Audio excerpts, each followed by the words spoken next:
not a great decision. The biggest complication was our chopper gearbox on our X9 1100. Regardless of temperature, you should be planting.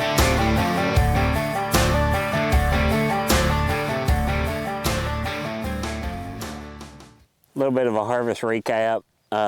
In Kentucky this year, if you were west of I-65, the crop was extremely good, especially in corn. And if you're east of I-65, our state was in a moderate to extreme drought, depending on the county.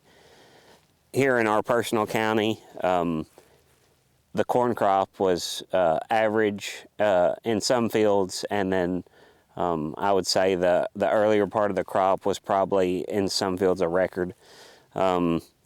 We did have a late drought that affected the corn that was planted in mid to late May, and that corn was disappointing. Probably finished below average in those fields. So crops all over the board. The soybean crop was average. I didn't see any record yields this time. Frog eye was definitely super detrimental to our crop. Our fungicides were sprayed just a few weeks early, and looking back on it, we probably should have applied another pass of fungicide, but that's something you just you live and learn with. I'd say our worst fields this time were just the later we got in the season with the soybeans. Definitely the yield was getting dinged pretty significantly. I think late dry weather and late frog eye pressure were probably the factors in that. It worked out this year. The earlier you got in the field, the better the yield. So the fields that we planted in March this time were fantastic. And looking back on it, generally a March planting here in this area will only give you an average yield. Well, this year it gave you a phenomenal yield. So if you could have changed anything in 2024, it would have been get out in the fields as early as possible, kill yourself getting it in March, and the first week of April. It definitely paid dividends this time. Not always like that, but that's how it was this time. Yeah, the biggest complication was our chopper gearbox on our X9 1100. It continually gave trouble. At this point, we don't have a solution, so I'm pretty disappointed in that up to this point. Deere has supported us up to this point, and we hope they'll continue to support the failure of the gearbox, but to be continued on that. Yeah, the question was, it was any pest or disease problematic. I saw some aphid pressure heavier in corn than I've ever seen before, and our yields were still really good, so it's hard to say, what the aphids took away from us. Definitely they had some effect on the corn yield overall. I don't know what it was, but I've never seen aphid pressure that heavy to speak of, really, in our fields. So frog eye pressure, we've talked about this a little bit before in the video, was a significant problem here. And we generally always have some frog eye. And traditionally we've treated our soybeans with 2 applications of fungicide.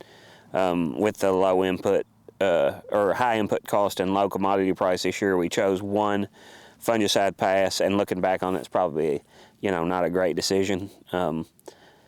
But, that's just the type of thing you learn from, and you try to change your plan and go forward.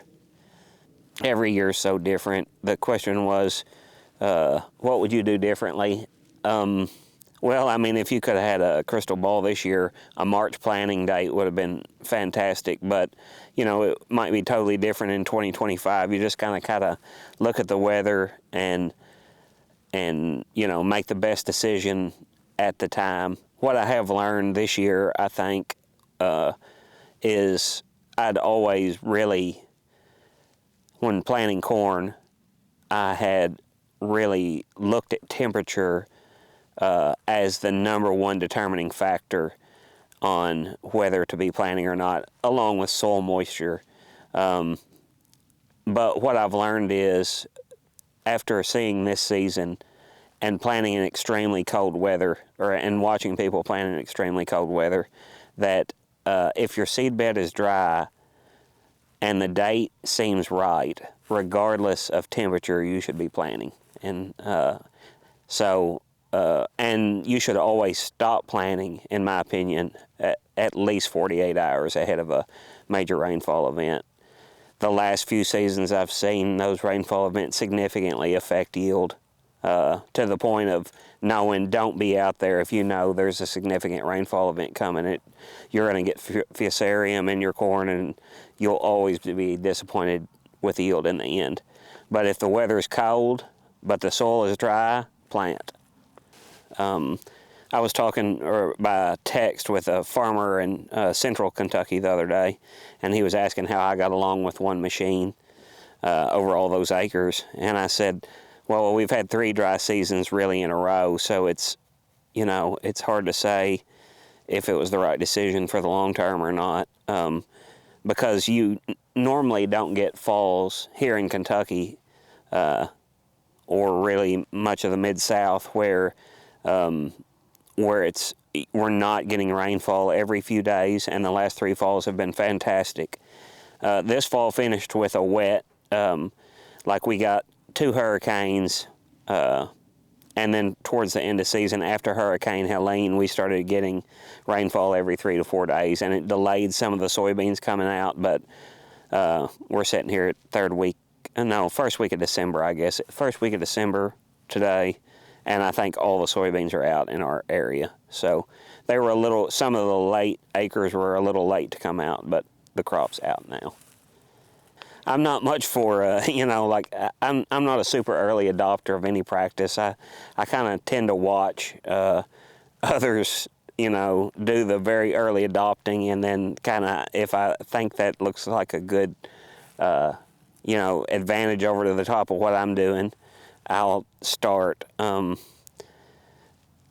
think the only thing that I tried that I really felt like I made a significant advantage over maybe one of my previous practices is I tried streaming down some liquid potassium this time ahead of the planter, and in a field with low potassium levels, and I feel like it made a significant difference. But I'm not confident enough to say over a broad amount of acres if you could, give yourself a yield advantage or not. It just worked in that one situation, but it was kind of interesting. So dry potash hadn't worked in the past, and that liquid potassium seemed to work. So,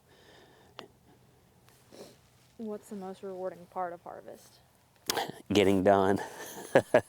The question was, what is the most rewarding part of harvest? And it's definitely completing the task. So it always seems like, especially at the end, your last few hundred acres or your last couple of weeks, everything fights you to finish, especially the last 2 days. Whatever can come against you and your crew will.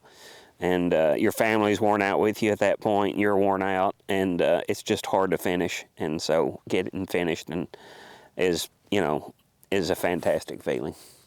So the question was,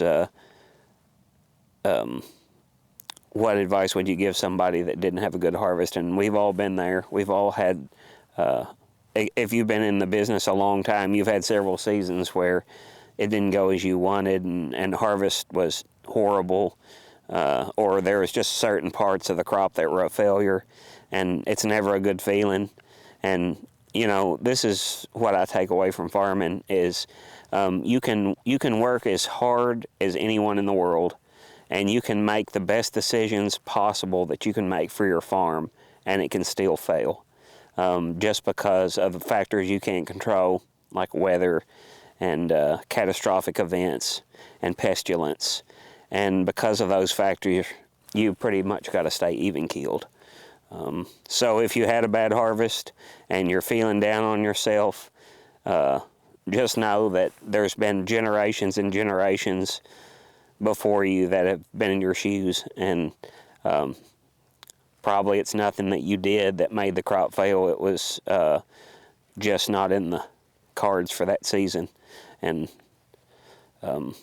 and you can make the best decision for your farm and work the hardest for 5 years in a row and have 5 failures in a row, and it ends the business, and it wasn't your fault, other than you were just the guy in the position, you know, at the time that a 5-year drought came through your area.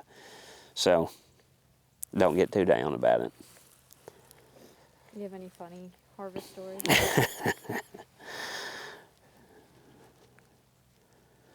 So this is a 2-part story, I guess. So Christ Parker, he's a senior in high school this time, and he's been working for us for a couple years now, but he did a lot of the harvest cart man job this year, and he's got a girlfriend. She's a super sweet girl or whatever, and he invited her out during the spring wheat harvest to ride the auger wagon with him, and the day that she came out to ride, he stuck the wagon.